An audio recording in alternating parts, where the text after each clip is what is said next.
আমি নেত্রকোনা থেকে এসেছি। আমি এখানে আইডলে এসেছি যে আমার অনেক স্বপ্ন। তাছাড়া আমি রান্না করতে পারি, নুডলস রান্না করতে খুবই পছন্দ করি। পাশাপাশি আমি পার্লারের কিছু কাজ জানি।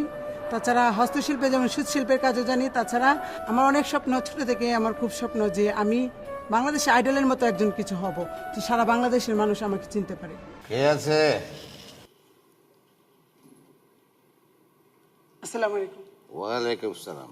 তোমার নামটা কি? আমার নাম দেলোয়ার হোসেন। কি করো? গান করো?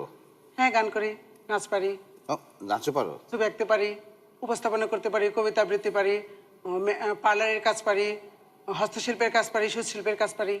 আজকে কোনটা করতে এসেছেন? আসলে আমি মূলত নাচ এবং গান দুটোটাই মানে একসাথে। হ্যাঁ নিয়ে আসছি। তাহলে একটু দেখি আমরা।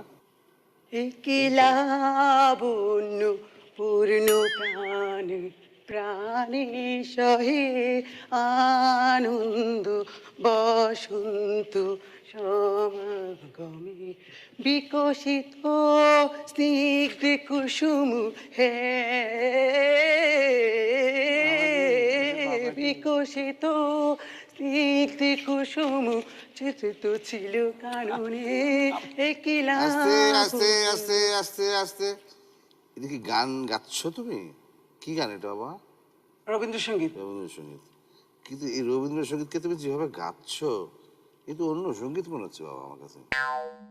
শুধু আমি ভাবছি যে তোমার এত গুণ, তুমি আঁকতে পারো, গাইতে পারো, নাচতে পারো, আবার হাঁটতে পারে। উপস্থাপনা করতে পারো। সুতরাং আমাদের এই মঞ্চটা তোমার জন্য একটু ছোট বাবা, আর একটু বড় তোমার পরিসরের, তুমি যে স্ট্যান্ডার্ডের, তো আমার যেটা মনে হচ্ছে তোমার, আমরাই একটু আমাদের মঞ্চটা একটু তোমার জন্য ছোট হয়ে যাচ্ছে।